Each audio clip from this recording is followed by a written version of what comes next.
the TEFL Commute, Season 7, Episode 1, in which we talk about the part of our work which drives us crazy. Bad students. Let's get started.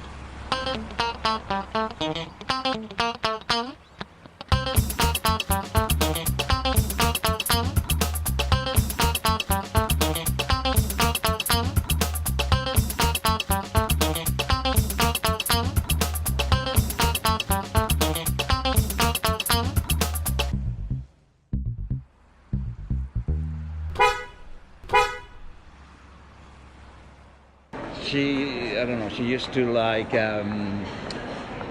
in a group, she was like, get herself in control of the group, not allowing other people to talk, and that was very difficult for me to manage that. And so, for example, I couldn't, I had to stop doing debates, because she would get in charge of everything, and it was very difficult to kind of get everybody to talk. So she was intimidating.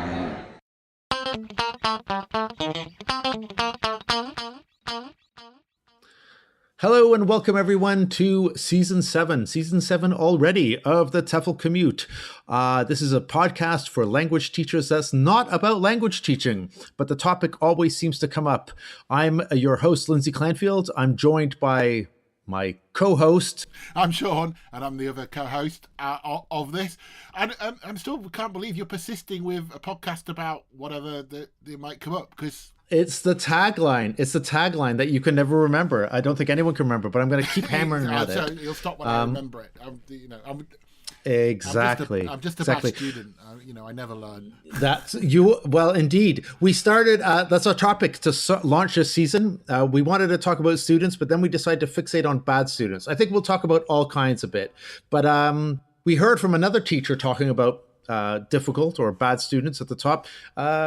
We have a few of them contributing to this podcast. Shaun, can you tell us a bit about this? Yeah, well, there'll be a few people. It's interesting, actually. When I was at a conference recently, so I was asking the people at the conference just who their worst student was and if they could remember them and why. And it was interesting how reticent some people were to put them forward. But I've got about 5 or 6 that'll drop in through the episode, and I think they might resonate with why what we think as a bad student. There's obviously our first ones there were about unruly and disruptive students, and I think it's very easy to label those kind of students because they're memorable because they disrupt the class. How would you define a bad student then, Lindsay? What would, in your opinion, would be a bad student? If I talk about myself as a bad student, I would be thinking of the times when I'm not paying enough attention, or I'm not really kind of disciplining myself towards the task at hand. But if as a teacher I think about what's a bad student, I think of the student who is disrupting the class, who's doing something in the class that is disrupting the rest of people's work. That's what I would consider as a bad student in that respect. But I suppose you could look at it 2 ways. What do you think? Yeah, no, I think it's very interesting. We've talked before about about labeling as well. I think we have to be careful of labeling people bad students and worse students. But obviously, for the episode, we're going to do that today. It's interesting. As the vox pops come up, there is this range. You've got, obviously, as we started, I think the natural one of the unruly student. But as we go through, you've got people. One of the teachers talks about a student that doesn't want anything but grammar, and it's interesting that they see them as their worst student because of that. I came across as in preparation for this podcast episode something from the Times Educational Supplement, and it's a few years old now, but it's really, obviously I'll put the link on the website. And they were saying, so is it really the student that is the disruptive? Is it really the meanest student? And they were trying to pin down what they would describe as the worst student they had, and then they went through things like, is it somebody that's motivationally challenged? Is it the student that's overly anxious? Is it the one that doesn't grasp the subject? And eventually, as they go through this article, they pin it down to, it's the student that runs counter to your deepest care as a teacher. I know that was quite nice. So this person is it goes against kind of your ideals and your care. You as a teacher, we tend to care about our students and want them to do as well as possible. I suppose that's true. Because you can always have it's happened, I suppose, to all of us who've had a student that I think is a bad student, and then another teacher gets that student, and maybe the topic comes up and the other teacher might say, oh no, he's a sweetheart, or oh, she's really no trouble at all. But maybe it's just that it affects them differently, or the person was behaving differently. I suppose I go back to what I was saying at the beginning of the episode about how, for me as a teacher, a bad student is one who is going to be a discipline problem, usually, who will disrupt the class in another way. Although those other kinds of bad students exist. I mean, in ELT, there's often talk in methodology about bad students in the sense of bad language learners. Yeah, exactly. The student who's, for example, trying to translate every single word that you say, or the student that is reading a text and is asking like constantly, what does this mean? What does this mean in whatever language? How do you say this? And those are... But they're often classified as bad learners, aren't they? I think that's not just relative to ELT, though. It's interesting. Again, when we were doing the research for the episode, you Google bad student, and you often get, rather than bad student stories, you get examples of what makes an unsuccessful student. And there's that kind of, so in ELT, we'd probably say it's the translating every word and not using strategies for learning.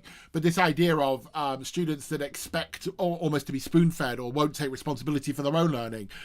So you get this, I think, this parallel between bad and unsuccessful with it. Maybe that's true. Which is why we come back to the problem of labeling, because we're already finding that the word bad is problematic in and of itself. Yeah, exactly. Yeah, with it. It's interesting. So are you a better teacher than you are a student? Oh, well, let's come back to that in a moment.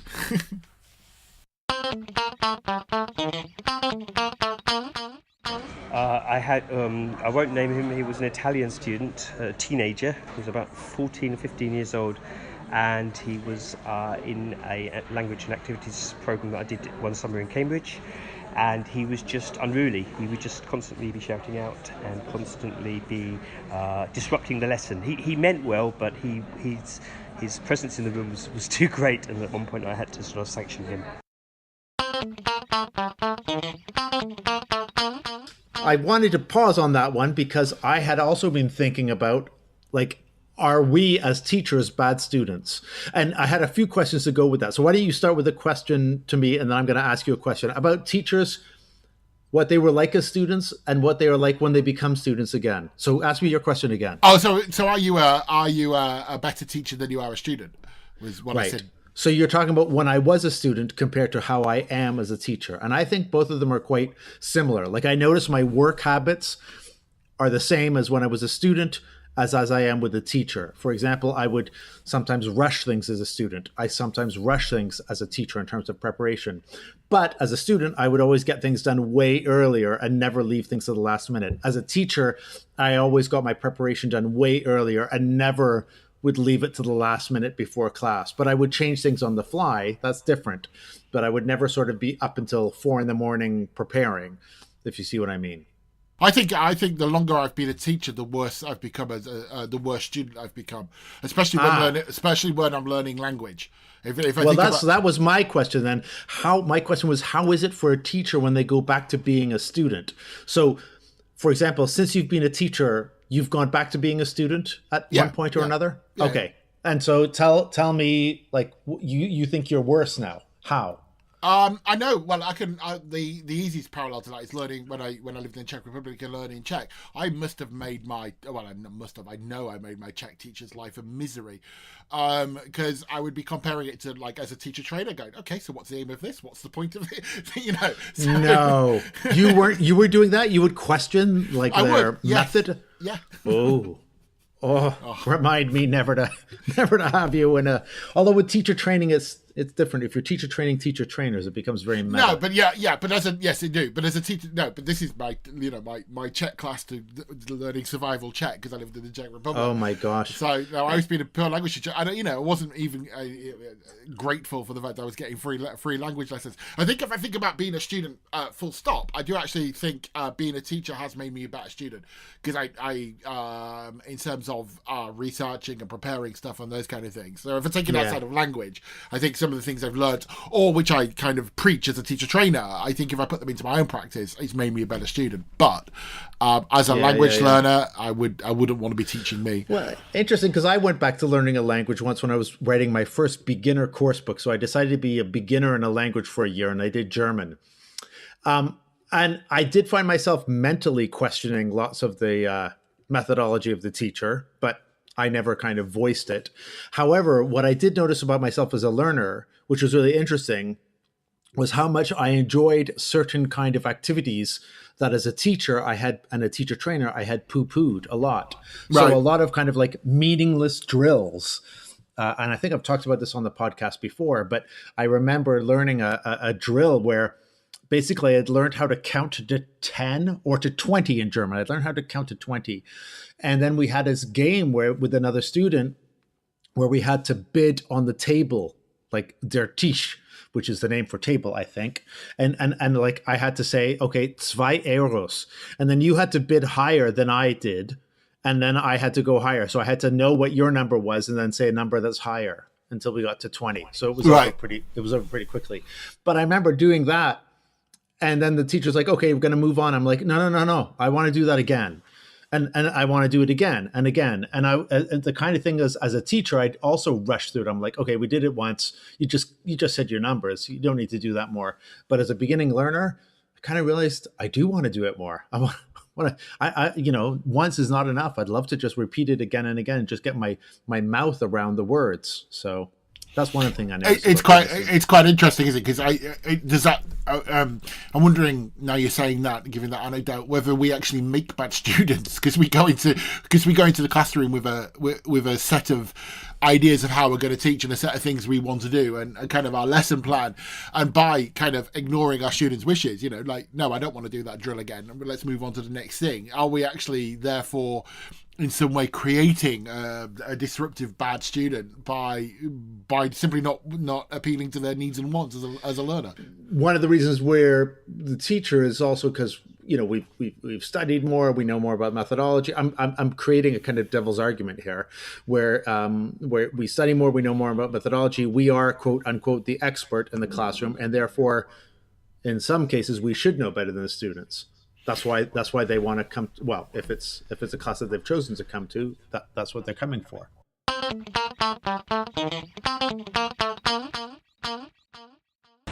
Last student I ever taught only wanted to study grammar and complained after every lesson where we did something communicative or skills-based, and it kind of broke my heart. But I managed to win her over.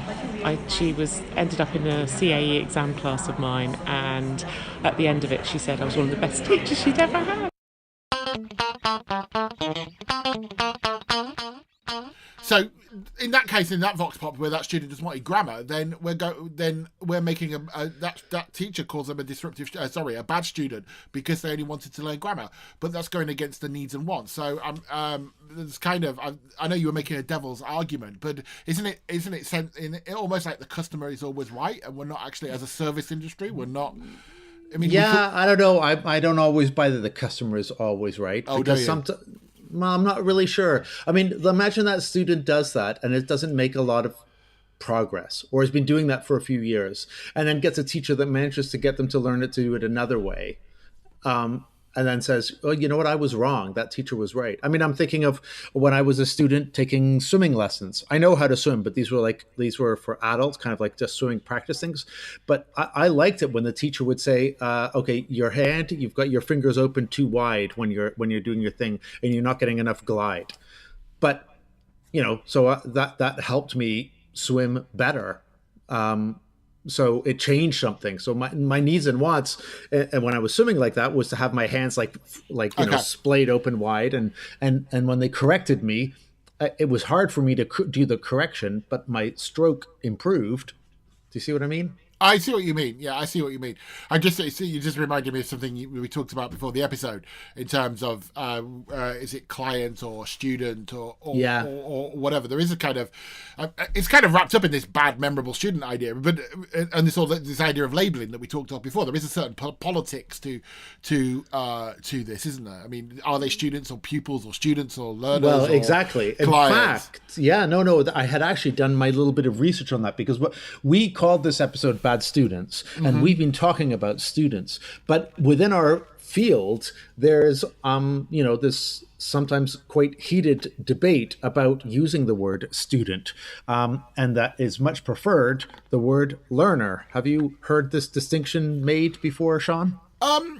No, actually, probably not. No. I think around 15 years ago, we started seeing more, or 20 years ago maybe it was, where we started seeing much more written on learner autonomy. It wasn't ever called student autonomy. It's learner that's very autonomy, true. right? And then if you refer to like teachers' books and resource books, it is learners, isn't it? It's not students. Exactly. Learners, in most teacher resource books, it's learners. And I remember reading Scott Thornbury on this, who said in one of his books, he said, I refer to them as learners because it seems to have a more active role in what I want them to be doing than students. So I went back and looked at the origins and the etymology of all of these, the words that we use for these people. So here, you want to hear? No, please. Of course you do. All right. So student, I found, comes from late 14th century. It comes from the French word. Do you know the French word for student? It would be student. It would be étudiant, something like that. Étudiant. Étudiant in current French, étudiant in old 14th century French. So it was a student. I never realised you spoke 14th century French, Lindsay. I'm a man of many surprises. Yes. Student is a scholar or one who is studying. This comes, of course, from the Latin studiare. An old English word for it was learning child. Student disciple, and I think we come to learn there. But then there's another word that's used that was used before, also from the late 14th century, pupil, which originally also meant as well as student, it could mean an orphan child or a ward, from the French pupille, and from Latin pupillus, orphan child, ward, minor, etc. It started in 1560s being also meant to refer to students. And I don't think do people call students pupils in our field? Well, do young learner teachers call them pupils? I would see perhaps that as my sisters who work in state schools would say pupils. Okay. More. But I think I was just thinking as you were talking that it's a word we don't hear very often anymore. No. Well, the student is pupil, but then I tried to find learner, and I couldn't find an entry for the word learner, but I could find for learn. So learn comes from Old English learnian, to get knowledge, to be cultivated, to study, read, and think about, from a Proto-Germanic liznodjan, but I probably pronounced completely wrong. It also has a base sense of to follow or find the track, or to furrow. So I thought that was kind of interesting. So I suppose that's sort of finding the idea of learn as finding the track. So a learner is someone who finds the track, who furrows forward, gives a more active sense to the word for that person in the class, as opposed to, but I don't know, you could argue that a student... I'm now thinking that there is a difference between, we were talking before about bad and unsuccessful kind of being... with it. I think for me, if you say he's a bad student and he's a bad learner, there is that difference there. One is the character of the person, one is that he's not very good at learning. Which I think is different. My mind's going now. Hang on. Yes, it's getting all very confusing. How about another break? Yeah, I have some bad students, to be honest, and some people who have studied English for ages and they struggle a lot. They make the same mistakes every now and then, and you don't know how to help them, because you tell them the time, in different ways, that I think they can reach up to a certain level, not more than intermediate, for example.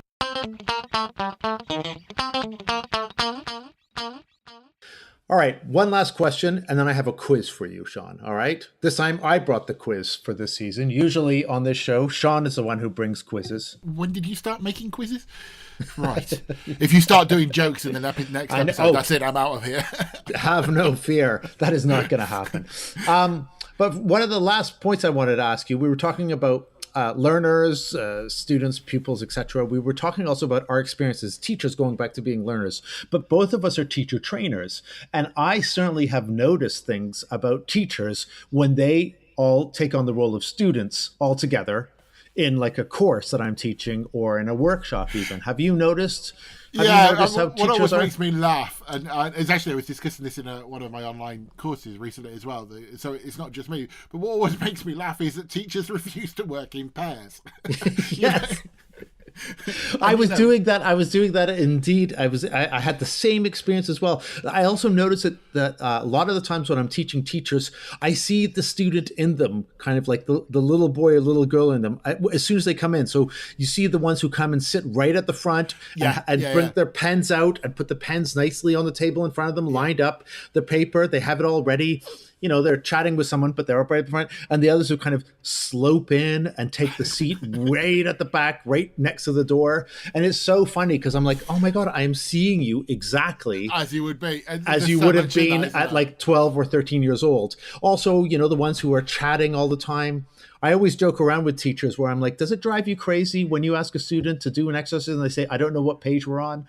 Yeah. You know, because that happens to me as well. I'm like, well, what do you think of question 6? And then, you know, someone was like, oh, I'm sorry, what question? I wasn't, you know, I don't know what we're talking about. I was, you know, and the seat thing makes me laugh. I'm not just a teacher. No, it's like when if you're doing a conference, if you're doing a workshop or a talk at a conference, nobody ever sits at the front. And you're just like, you would, you know, you say, you know, if this was your classroom, you would hate it if the students Exactly. I think it's almost like teachers in this sense, when they go back to being students, are almost like waiters or waitresses when they go and eat in a restaurant. You know, they sort of gonna like model all the behavior, like, you know, let loose all the behavior that drives them crazy. Another one that always drives me crazy is if we do in a course or in a workshop a game, you know, for points. Yeah. And the amount of fighting that they'll get on, like, oh no, Lindsay, no, that's not a right answer. That should only be worth half a point. And I kind of say, hey, we all know that these points mean nothing, right? I mean, it means absolutely nothing. It's just sort of like a motivational trick that we do with students to put the points and everything like that. And yet they can't get beyond that. You know, they're sort of like disagreeing about things or you know, or the point should be mine or not. It's very interesting. It's this kind of I remember it coming up on many moons ago now when I was doing my when I was a student on what would be now the Delta course. This idea though of people, you know, that when they sit down behind a desk, there's this natural psychological regression to being a student. You know, that your point of reference is your school days, so therefore it kind of, you know, this unconscious or subconscious behavior comes out of it. So perhaps psychologically, that's why we're all bad students when we're in training sessions with it, or bad learners. Am I a bad student or a bad learner? It's going to bug me now. With it. You had a quiz for me, Lindsay.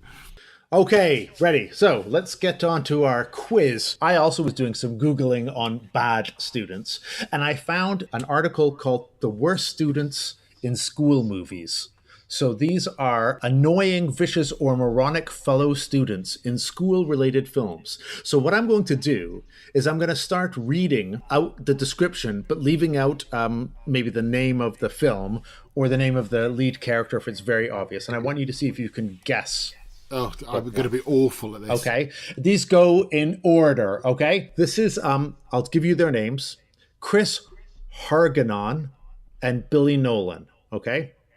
The film is 1976, and I'm going to start reading. Okay. Everybody knows a couple of students who have nothing in common aside from enjoying the misery of others. In perhaps the nastiest prank in school film history, Chris Hargensen and Billy Nolan pour It's blood. Pig blood on this character after rigging the prom election so that she will be chosen prom queen. Who is what film? It's Carrie. Carrie. Nice, yes. I can't believe I got one. Woohoo! We move up. Film is now 1984. The bad student in this film, Johnny Lawrence. Johnny Lawrence is essentially the ex-boyfriend from hell, running around destroying your stereo and beating up that new kid you like. He has been trained in unethical and ruthless version of a martial art at the Cobra Kai dojo by an instructor even more than brutal than him. This makes Johnny much more dangerous than your regular bully. In essence, he spends the entire movie mercilessly beating up the protagonist until the protagonist finally bests him in a tournament where Johnny actually reveals himself to be a halfway decent guy. Wash on, wash off. Yes, tell everyone. Wash on, wash off. It's the Karate Kid. Karate Kid. All right. This person, 1986. The character's name is Steph McKee. Okay, brilliantly played by the actor who I won't say the name right now. Steph is the smarmy kid who grew up rich and, because of it, always talks like he's older and somehow world-weary, despite being only 18 and never having worked a day in his life. He also treats women terribly and convinces his friend Blaine to distance himself from Andy, a girl that Blaine likes. Steph claims that it's Andy's working class upbringing that makes him distrustful of her, but it's actually just because Steph tried to ask her out. The character is actual scum and plays the entire movie proving it, which continues to remind us that money can't buy class. The film? I'm going to have to go and put this on because I own it now. It is one of my favourite films of the 80s. It's Pretty in Pink. This person's name is referred to as JD, 1988 film. Okay, he may look hot with his black trench coat and Jack Nicholson-like demeanor, but JD is definitely bad news, as he proves when he stages several calculated murders of popular students in order to make them look like suicides, and eventually reveals his plan to blow up the entire school. JD isn't a rebel. He's completely psychotic. You definitely don't want to run into this guy on your campus, and even though she falls for him initially, we can all agree with Veronica when she says, "You know what I want, babe? Cool guys like you out of my life." And for bonus trivia points, they've just started making a TV series of this, haven't they? Oh my God, you do know it. The female actress is in Stranger Things now, and back then she was one of my teenage crushes. So the person that is Winona Ryder. The person you're talking about, though, is Christian Slater in Heathers. Excellent. Oh my gosh. 2001 film. Is there anything more annoying than the phrase, "wait till my father hears about this"? In this film, the young student is the quintessential combination of arrogant, snotty, and whiny. Basically, every spoiled rich kid who cries to his parents when he doesn't get his way. He tries to take the protagonist under his wing and explain to him why there's a wrong sort of student you wouldn't want to get involved with. And he wages a personal vendetta when the protagonist rebuffs him. As an additional character flaw, this bad student picks on socially awkward students like Neville Longbottom. Don't say the name. That's obvious now.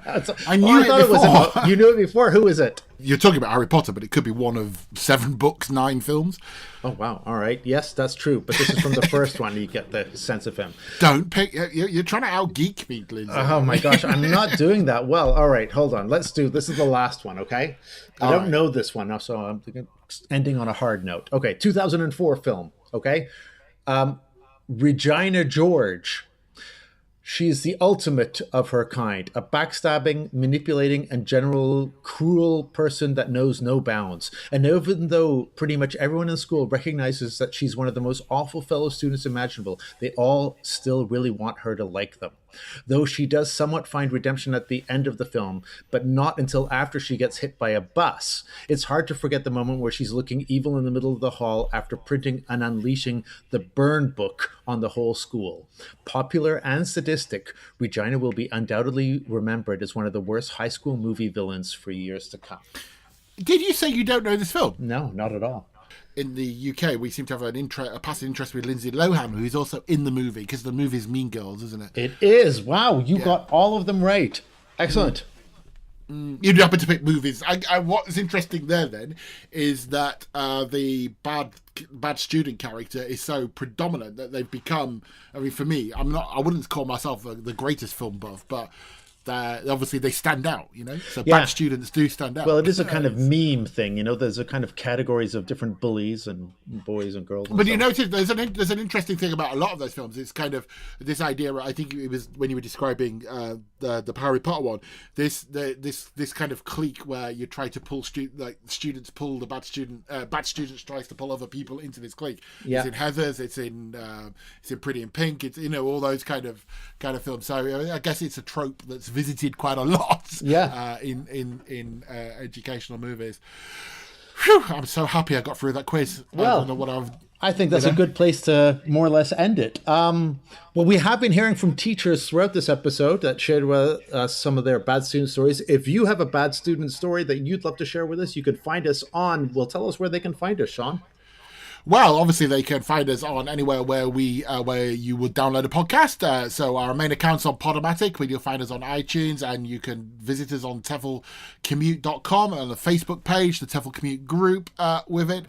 And I think we should finish with one of my current students on a training course and her vox pop, because it just made me laugh when we heard it. So here's Madalena talking about a different kind of bad student. See you next time, Lindsay. Bye for now. Bye.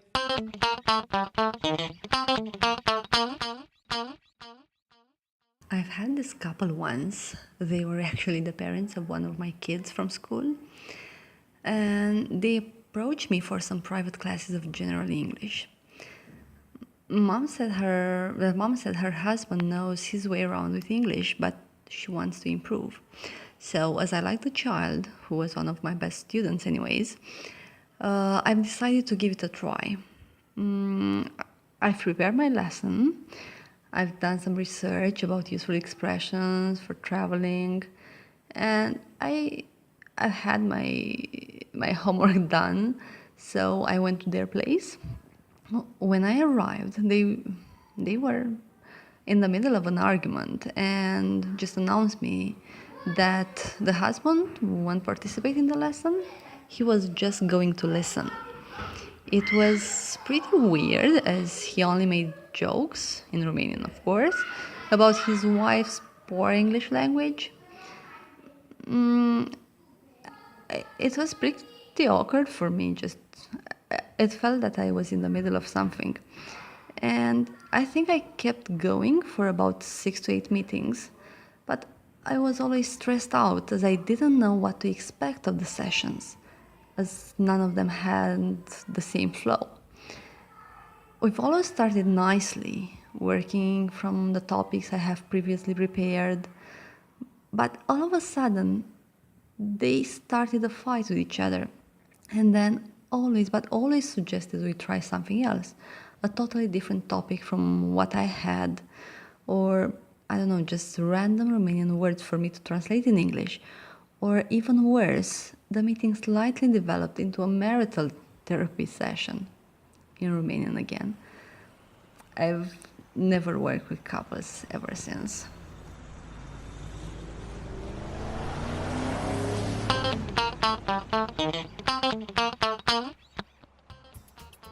As your commute is coming to an end, here's an activity you can take into class. Prepare a series of instructions for bad behaviour.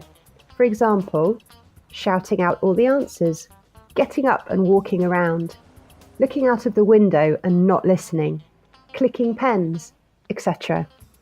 Give out the instruction slips to students. Tell them that they should not show this slip to anybody and that they should follow the instruction on the slip when the class gets underway. Tell the class you're going to teach the lesson as normal, but as you do so, the class should try to notice any unusual behaviour on the part of other members of the class. Stop after about 15 minutes and elicit what the disruptive students were doing. Write these on the board. Ask students what effect this behaviour has had on the class. Things that they might notice are that we couldn't concentrate, we couldn't hear what was going on, we didn't get much work done. Ask students to sum up the implications of the activity by writing rules. We shouldn't shout out, we mustn't click our pens all the time. This activity is from the book Dealing with Difficulties by Lindsay Clanfield and Luke Prodromo, published by Delta Publishing. You can read the instructions for this activity and much more on our website, TEFLcommute.com. You've been listening to the TEFL Commute, an original podcast produced and presented by Lindsay Clanfield, Shaun Wilden and James Taylor. Don't miss out on any of the episodes by subscribing to us on iTunes and by visiting us at www.teflcommute.com.